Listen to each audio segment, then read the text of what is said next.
Mr. Chairman, thank you very much for calling me to speak on behalf of the Congress Party. I'm happy that the Appropriations Bill and the Finance Bill are taken together. I believe it gives us a fairly wide canvas to speak on the economic and financial situation of the country. On the Finance Bill, I have a few points, and I'll be very brief on each point, knowing that I have very few minutes left. The Income Tax Act has 298 sections if you do not count the sections with suffixes like A, B, AA, double B, etc. And it has 14 schedules. The Finance Bill has 125 sections, clauses, of which 84 pertain to amendments to the Income Tax Act. And the Honorable Finance Minister has moved 39 amendments to the 125 amendments in the Amendment Bill. Now, honestly, every member is to search his heart and say whether anyone understands these things. I did not. I spent a lot of time trying to understand, and I can't say I understand it. This is a legacy issue. I concede that. This has been going on year after year after year. But this must stop. This government claims that it will dump all old legacies. This is one legacy this government must dump immediately. And I think the entire Income Tax Act must be replaced by a direct taxes code. When we were in government, I had helped draft a direct taxes code. Then the Honorable Mr. Pranam Mukherjee tried to improve it. When I returned to the Finance Ministry, I tried to improve it. There are 3 versions of a direct taxes code. Many of the provisions will be outdated. So get rid of all of them. But please bring a direct taxes code immediately. No one benefits from this Income Tax Act except the chartered accountants and the lawyers. Specific points, sir. Firstly, what are you doing about charities? Now, the most famous clause in the Income Tax Act is Section 10, Clause 23C. In the printed book, it occupies 8 pages. The Finance Bill has amendments which run to 9 pages. So an 8-page clause is being amended by a 9-page bill. And subsection 23C alone occupies 9 pages. That is exempt income, including charities. And then we have sections 11 and 12, under which income from charities are exempt. They are subject to conditions in section 12 capital A, 12 capital A, capital B, and section 13. And the Honorable Finance Minister has once again amended section 12 capital A. And there is another section called 115 capital T, capital D, which is about accreted income. Now, a day will come when a charity or a religious institution, which is a charity, or an institution, a trust, which is a charity, will say, let's get out of these clutches of this Income Tax Act. If we have an income, let's pay the tax at 10% or 20% or 30%, whichever is the applicable rate. Let's get out of the Income Tax Act. Most charities today, most trusts today are crippled by these provisions. and the repeated amendments year after year after year. Please clean up these provisions. If you believe that charities and trusts have a place in this country, let them function with a reasonable degree of independence and light regulation. This is no way to encourage charities and trusts. If I was starting a charity or a trust, I will say I'll pay my tax, just leave me out of the Income Tax Act. And this whole concept of accreted income is very regressive. If the exemption is cancelled under 12A or 12AA, if it's cancelled, the entire income which had been exempt for the past several years is now deemed as accreted income, and on that accreted income you'll have to pay a tax. I think these are gross provisions. These are burdensome provisions. This is not the way to encourage large charities, large trusts. Yes, if there are misconducting charities and trusts, take action. But don't stifle, don't throttle the throat of charities and trusts by these provisions. The next provision is this novel concept called faceless assessment. Sir, earlier there was an assessing officer. He knew the assessee's history. He has the entire records with him. The assessees may have been an assessee for the last 30 years or 40 years or 50 years. He knows his history and then he will deal with the assessment. There are enough provisions to ensure that no income escapes assessment. Today we introduced a faceless assessment. We don't know who the assessing officer is. We don't know where he is. We don't know whether he has all the past records of the last 20 or 30 years. We don't know what assistance he gets. How is this an improvement? Of course, some people will argue a faceless assessment is a great improvement. According to me, this is a regressive provision. Numerous people have complained to me that this faceless assessment has put them through enormous hardship because we don't even know who's hearing the matter, who's deciding the matter, what records he has. The amusing part is the National Faceless Assessment Center has 3 units. There is an assessment unit, there is a technical unit, there is a verification unit. I ask honorable members, if you have the time and the inclination, go through those provisions. By the time an assessment is completed, if there are queries, submissions, clarifications, it will go from unit to unit to unit. From faceless center to the assessment unit, back to the faceless center, to the technical unit, back to the faceless center, to the verification unit, back to the faceless center, back to this faceless assessing officer. This is completely regressive. I'm sure sooner than later, the Honorable Finance Minister will recognize that this is not a progressive step, this is not a liberal step, and this is causing huge hardship to assessing. The next provision I want to draw the Honorable Finance Minister's attention is section 149(1)(b).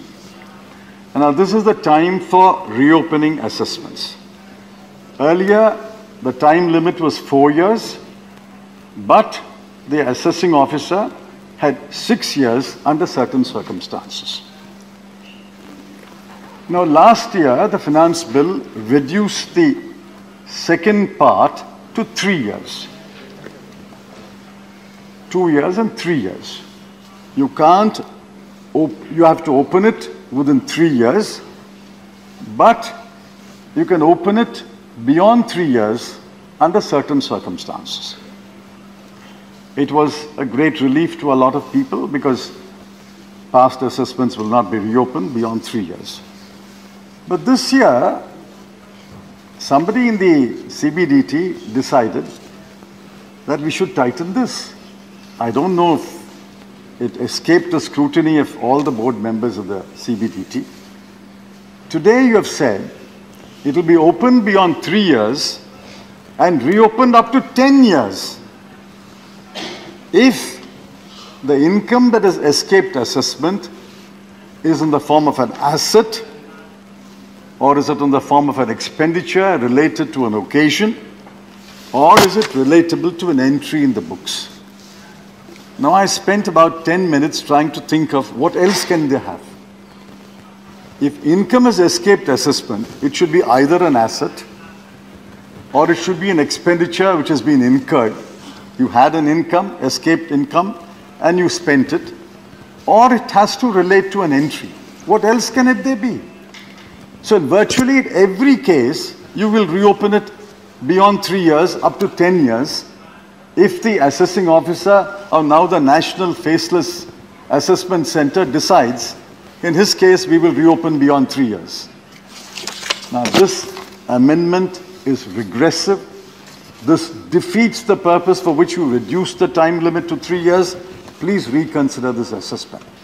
This amendment is going to cause huge hardship and a huge amount of litigation. Now finally, sir, what shape the Finance Act as amended and as amended by the Lok Sabha will take, nobody can visualize until our publishers, Universal Publishers, publishes the book. Nobody can understand what it is. So we are all waiting for the Income Tax Act as amended and as amended last year and as amended this year to be published so we can make sense of it. But believe me, I speak as a lawyer, and I also know several chartered accountants have asked me to say this in the House. You cannot today apply the Income Tax Act as amended this year. You will have to have all the books of every year because there are sunset clauses, there are prospective clauses, there are retrospective clauses. For some assessment years, last year's amendment will apply. For some assessment years, 2 years ago, amendment will apply. For some assessment years, the prospective amendments will apply. It has become a complete minefield. Nobody escapes from this minefield. All you find is a lot of people crippled when they walk through this minefield. Please, I appeal on behalf of the House and on behalf of all the taxpayer community, please replace this. Let us assume it is a legacy issue. Please replace this with a clear, clean, simple direct taxes code.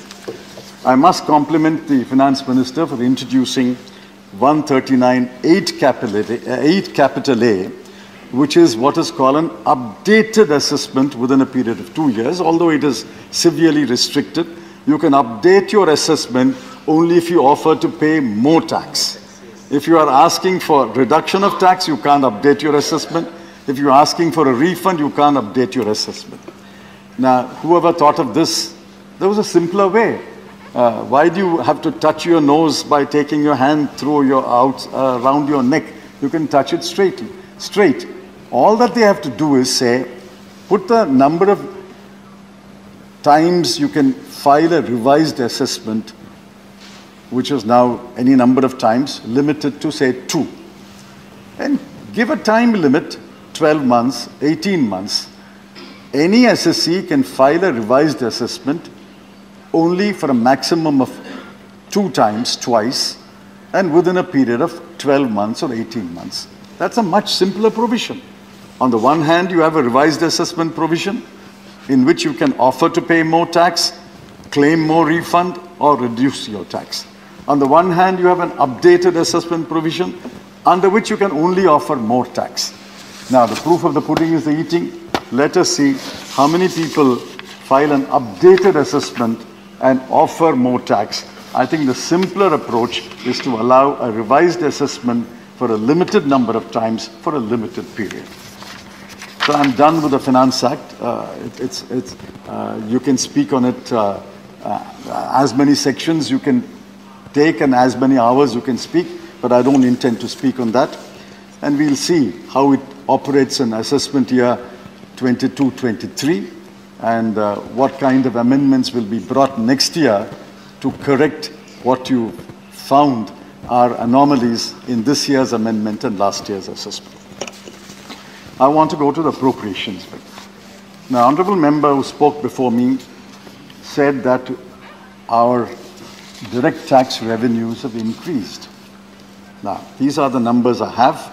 I've taken it from budget at a glance. In 2013-14, after about 3-4 years, I think it's about 2009-10, for the first time, direct taxes revenue as a proportion of GDP exceeded the indirect tax revenue. And in 2013-14, when the previous government demitted office and the new government took over, the numbers are 5.6% of GDP was direct tax and 4.4% of GDP was indirect tax. This is progressive taxation. Direct taxes as a proportion increases and indirect taxes as a proportion of GDP decreases.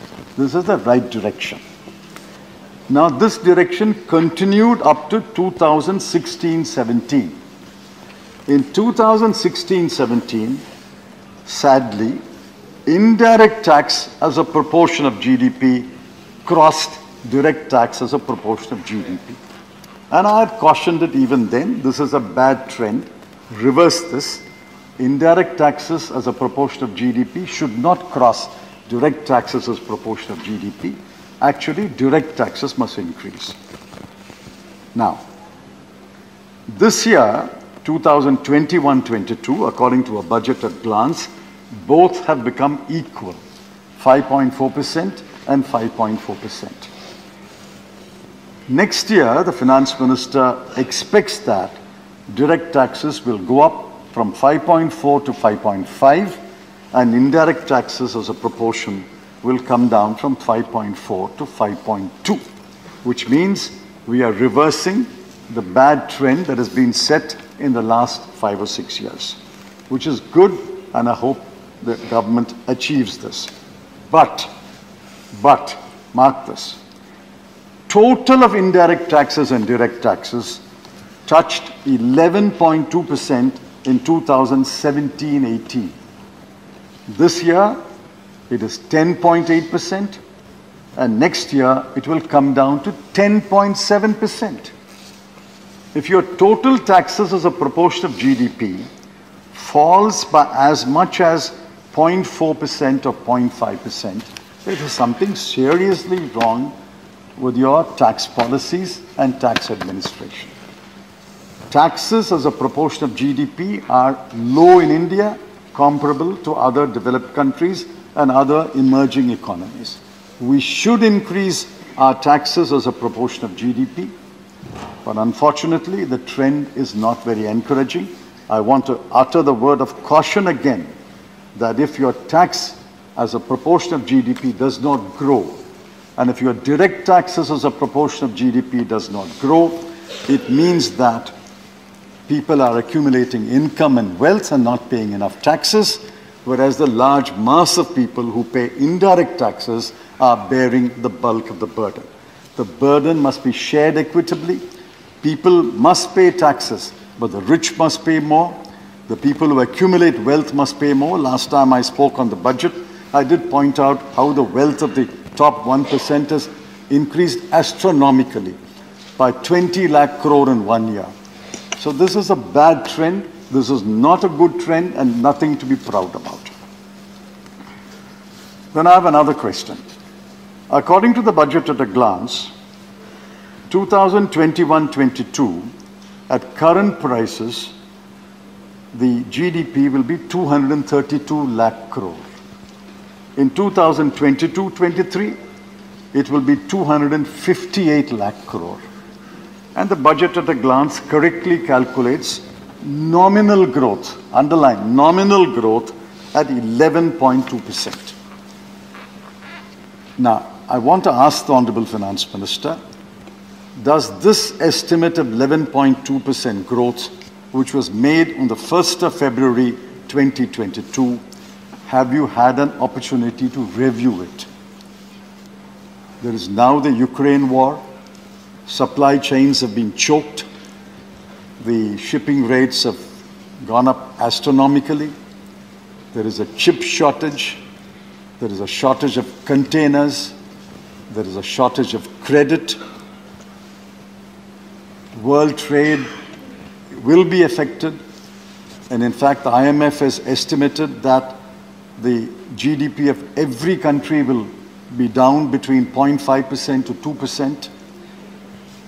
Now, given all these developments in the last 8 weeks, are you still confident your nominal GDP will indeed grow by 11.2%? I don't wish ill. I wish it grows 11.2%, but I have serious reservations whether in the changed circumstances in the year beginning on 1st of April, it will actually grow at 11.2%. Now, assuming it grows at 11.2%, is the government still persisting with its projection that real GDP growth will be 9.5%, as it was said originally, then revised to 9%, as said subsequently, or as the chief economic advisor has said, 8%. Take any of these numbers. Is real GDP growth next year, will it be 9.5% or 9% or 8%? I think any of these three numbers is no longer credible. And I'll tell you why it is no longer credible. If nominal GDP grows at 11.2, take the smallest of the three numbers, 8%. Real GDP 8%, nominal GDP 11.2. Implied deflator, which is equal to the inflation, will be 3.2. Does anyone believe in the changed circumstances, inflation in India will in 22-23 be only 3.2? If it is 9, implied inflation is only 2.2. If it is 9.5, implied inflation is only 1.7. That will be heaven. That will be heaven. We are not yet at the doors of heaven. I seriously doubt the estimate that India's real GDP will grow at 9% or 8%. And I'll tell you why. In February, WPI was 13.1%. CPI was 6.1%. Food inflation was 5.9%. Manufacturing inflation was 9.8%. And fuel and light inflation, before these 5 days of increase in petrol and diesel prices, was already 8.7%. If food inflation, manufacturing inflation, fuel and light inflation are all close to 6% and above, and if CPI is over 6% and WPI is over 13%, how do you say with a straight face that inflation next year will be about 2 to 3%? These numbers are no longer credible, and I would urge the Honorable Finance Minister, it's not her fault that there is a war in Ukraine, but you must reassess. You must be resilient, you must be nimble, and reassess these growth projection figures and tell us, not today, tell us sometime, tell Parliament, what are the more realistic numbers of nominal growth and real growth. The final point is, I heard the Honorable Finance Minister emphasize once again in the Lok Sabha that this government believes that government capital expenditure will be a main driver of growth. I wish them well. But let's look at the numbers. The numbers are not inspiring. The rhetoric is inspiring, but the numbers are not inspiring. Let me tell you the numbers. In 2021-22, central government capital expenditure in the BE was 5,54,236 crore. In the revised estimate, it was shown as 6,02,711 crore, but actually that's not the correct number, because there is a small print footnote. The footnote says 51,971 crore was repayment of debt for Air India. That's not capital expenditure. By no method of accounting is a repayment of debt capital expenditure. You deduct that 51,971. The revised estimate of capital expenditure is therefore 5,50,840 crore. The BE was 5,54,000 crore. The revised estimate was 5,50,000 crore. So actually in the year that is coming to an end on 31st March, you spent 4,000 crore less than what you had estimated. Now, this was a difficult year, and there are many reasons why government capital expenditure never achieves the target that the finance minister or the prime minister or the cabinet decide. There are so many bottlenecks in government expenditure, so many levels of decision making, so much paperwork, and so much hesitancy in clearing projects, be that as it may. For next year, the Honorable Finance Minister has projected a capital expenditure of 7,50,246 crore. We were all very impressed when she read out that number. And she claimed that it is a point to point, it's an increase of 35%. Of course, that proportion is wrong. Whether we apply to the BE of this year or the RE of this year, that proportion is wrong, but I won't get into the arithmetic. The 7,50,246 crore is not a correct number. You have included, I raised this question when I spoke last, and I expect an answer. Have you included, let me rephrase it, have you included in 7,50,246 crore the 1 lakh crore that you will allow the states to borrow additionally for their capital expenditure? That's what the budget speech says. I think you have included, but to be fair and polite, I will not say you have included. I'll turn it around and say and ask it, have you included 1 lakh crore in 7,50,246 crore? If you have included this 1 lakh crore, then this will be counted as capital expenditure by the states if they borrow this 1 lakh and show it in their budgets. How can it be capital expenditure of the states as well as capital expenditure of the center? So if you have included this 1 lakh crore in 7,50,246 crore, my respectful submission is the real number is 6,50,246 crore. Over the current year's revised true estimate of 5,50,840 crore, it is an increase of exactly 1 lakh crore. A 1 lakh crore additional capital expenditure next year. What is it like? It'll be a mosquito bite. Your GDP is 258 lakh crore, in which a 1 lakh crore additional capital expenditure, if it materializes, will make no difference. I'm not saying you should not spend the 1 lakh crore. Please spend this additional 1 lakh crore. But this cannot be the driver of growth. The driver of growth can only be if private investment is the main driver. Household savings, people's savings, channelized into private investment can only be the true driver of economic growth. Government capital expenditure can supplement private capital expenditure, but unless private capital expenditure is stimulated, triggered, boosted, this will not make a difference. In fact, if the GDP, your government capital expenditure is barely 2.52%, 2.52% won't make a difference. We need a much larger investment that can only come from private investment, and private investment can only come if there are private savings, household savings channelized into investment. I want to ask the government finally, have you lost faith in private investors?